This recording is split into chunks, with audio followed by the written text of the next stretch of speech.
అమెరికాలోనే కాదు భారత్లో కూడా అక్రమంగా తుపాకుల విక్రయాలు జోరుగా సాగుతున్నాయి. కేటుగాళ్లు కొత్త పుంతలు తొక్కుతూ తుపాకులు అమ్ముతున్నారు. బహిరంగంగా వాట్సాప్ గ్రూపులో ప్రకటనలు ఇస్తున్నారు. ఫుడ్ డెలివరీ చేసినట్టుగా దేశవ్యాప్తంగా గన్స్ ని డోర్ డెలివరీ చేస్తున్నారు. భారత్లో వాట్సాప్ గ్రూపుల ద్వారా తుపాకుల అమ్మకాలు జరుగుతున్నట్లుగా ప్రముఖ సోషల్ మీడియా టూల్స్ పరిశోధనా సంస్థ డిజిటల్ విట్నెస్ ల్యాబ్ వెల్లడించింది. ఈ సంస్థ పరిశోధనలు విస్మయకర విషయాలు వెలుగులోకొచ్చాయి. దేశంలోని భద్రతా చట్టాలను యథేచ్ఛగా ఉల్లంఘిస్తూ వాట్సాప్ గ్రూపుల్లోనే తుపాకుల విక్రయాలకు సంబంధించిన ప్రకటనలు పోస్టు చేస్తున్నారని తెలిపింది. గతంలో అక్రమ తుపాకులు కొనుగోలు చేయాలంటే ఉత్తరప్రదేశ్, బీహార్, ఈశాన్య రాష్ట్రాలకు వెళ్లాల్సి వచ్చేది. ప్రస్తుతం దేశంలో ఏ ప్రాంతంలో ఉన్నా సరే కేవలం వాట్సాప్ ద్వారానే తాము కోరుకున్న అక్రమ తుపాకులు కొనుగోలు చేస్తున్నారు. ఈ కామర్స్ సంస్థల ద్వారా ఆయుధాలు డోర్ డెలివరీ అవుతున్నాయని డిజిటల్ విట్నెస్ ల్యాబ్ వెల్లడించింది.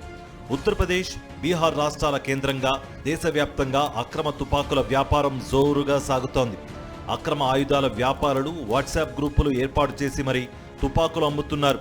తమ వద్ద ఉన్న తుపాకులు, వాటి ధరలు, ఇతర వివరాలను వాట్సాప్ గ్రూపుల్లో పోస్ట్ చేస్తున్నారు. 2024 ఏప్రిల్ నుంచి 2025 జనవరి మధ్య మన దేశంలో వాట్సాప్ చాటింగ్ ద్వారా అక్రమ తుపాకుల విక్రయాలకు సంబంధించి 8,000కు పైగా ప్రకటనలు జారీ చేశారు. అందరికీ బహిరంగంగానే అందుబాటులో ఉన్న 234 వాట్సాప్ గ్రూపుల్లో అక్రమ తుపాకుల విక్రయాల వివరాలు పోస్ట్ చేశారు. మన దేశంలో 40 కోట్ల మందికి పైగా వాట్సాప్ యూజర్లు ఉన్నారు.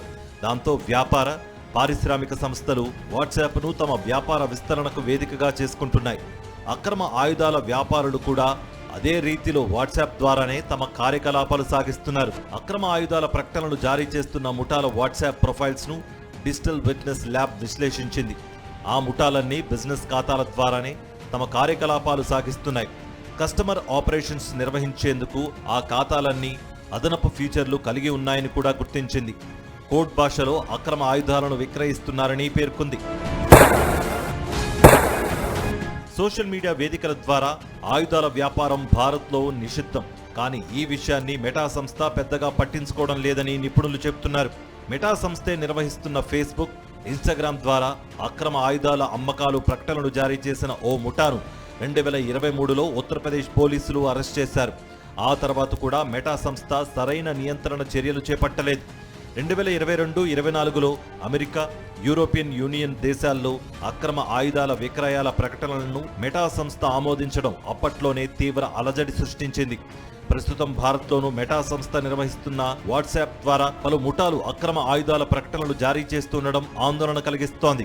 నేషనల్ క్రైమ్ రికార్డ్స్ బ్యూరో నివేదిక ప్రకారం 2022లో దేశంలో 1.04 లక్షల అక్రమ ఆయుధాలను పోలీసులు జప్తు చేశారు. పోలీసుల దృష్టికి రాని అక్రమ ఆయుధాలు అంతకు మించి ఉంటాయని పరిశీలకులు చెబుతున్నారు. అంటే దేశంలో అక్రమ ఆయుధాల వ్యాపారం ఎంత విస్తరించిందన్నది ఈ ఉదంతం వెల్లడిస్తోంది. మరోవైపు వాట్సాప్ ద్వారా తుపాకుల విక్రయాలకు ప్రకటనలు జారీ చేస్తుండడం అక్రమ ఆయుధాల ముఠాల బరితెగింపునకు నిదర్శనం.